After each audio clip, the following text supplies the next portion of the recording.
My name's Foy Vance. I'm a singer-songwriter from Northern Ireland, and I've toured all over the world, but there's one place where the music keeps pulling me back for more: the USA. So I'm on a journey to visit different cities across the country to experience the best music, food and culture that's on offer. This is Notes from the USA. Today I'm in Louisiana's state capital, Baton Rouge, one of the most eclectic cities on the Mississippi, thanks in part to its unique Creole and Cajun cultures. I wanted to understand more about the city's distinct identity and how these cultures have endured in the modern age, particularly in the music. To get properly introduced to the city, I first grab a bite to eat with local music legend, Sean Ardoin. Hey, what's going on, man? Hey, you brother. Thanks for meeting me. Yes, indeed, man. It's my pleasure. You hungry? Yes, sir. I'm getting the Big Lou. Times two. Times two? Times two. Boom. Let's do this. Tell me about Creole music. So in Louisiana, you have a Creole and Cajun population. Originally and authentically, the definition of Creole is born outside of country of origin. So the music is just it's a mix of accordion music, you know, with everything that we've been exposed to. And then I took it a step further. I want to be like you.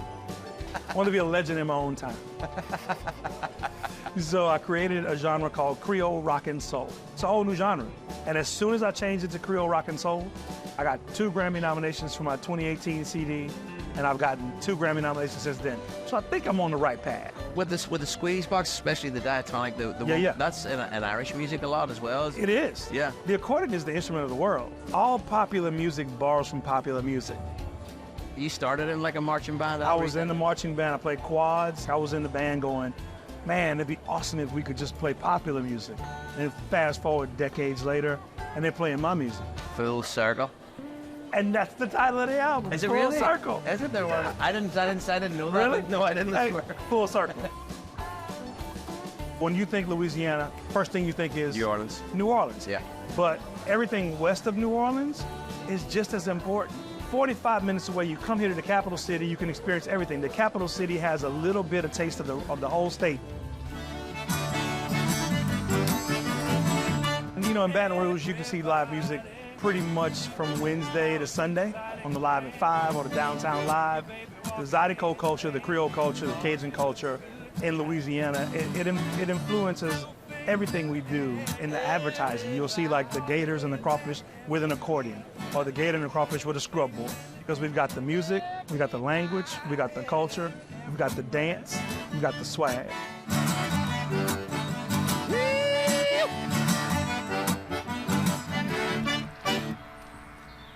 Yeah, man. When arriving somewhere new, there's nothing like playing along with local musicians to really help you dive into a place.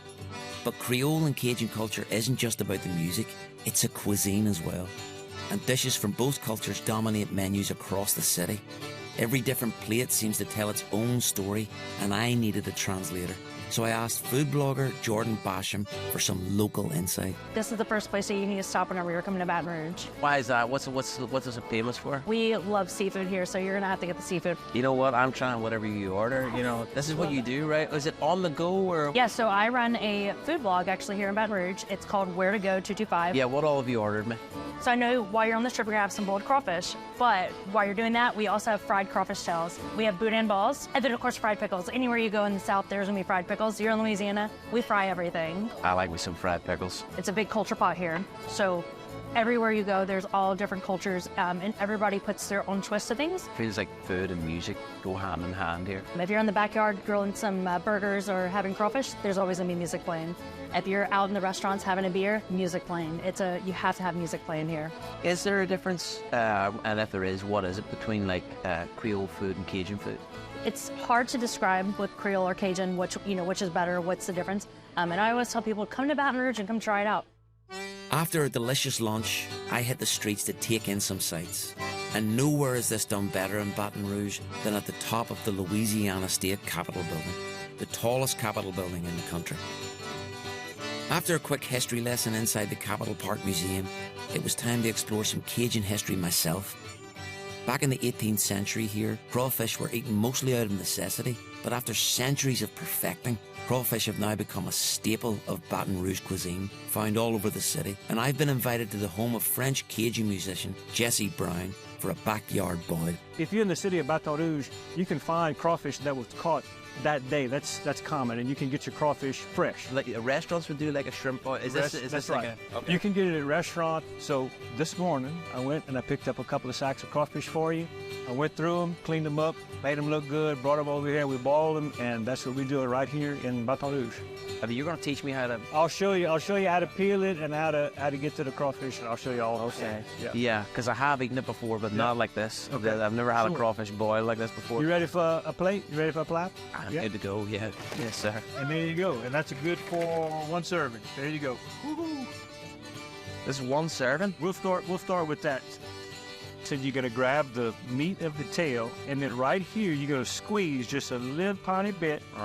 It really is a Louisiana thing. It's very, very unique. This is the only freshwater crawfish like this in the world. If you got 100 different people boiling crawfish, there's 100 different ways. So everybody's got their little special things that they do, and they all do it to try to make theirs a little bit more special than everybody else.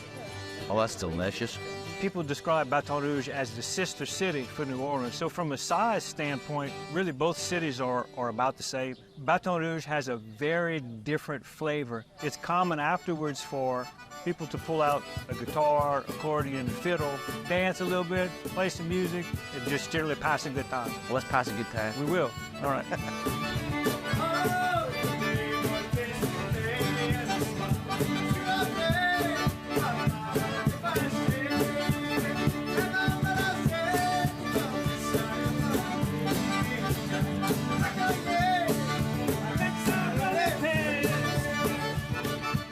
It's great to be able to tie together the sounds and flavours of Creole and Cajun culture, but you don't need a private invite to experience music like this, as local bands like Jesse's play all over town.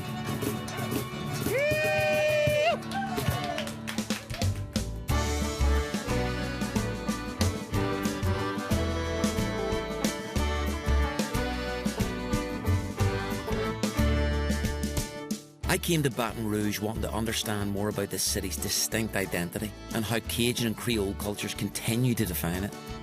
But through playing and eating my way through this town, I feel I've got a grasp on what it's all about. Modern city life is surrounded by conservation areas and parks. The world-famous Mississippi River runs alongside the tallest Capitol building in the country. Baton Rouge is a multi-ethnic, historical mishmash of cultures from around the world, and yet everything seems to coexist here so beautifully.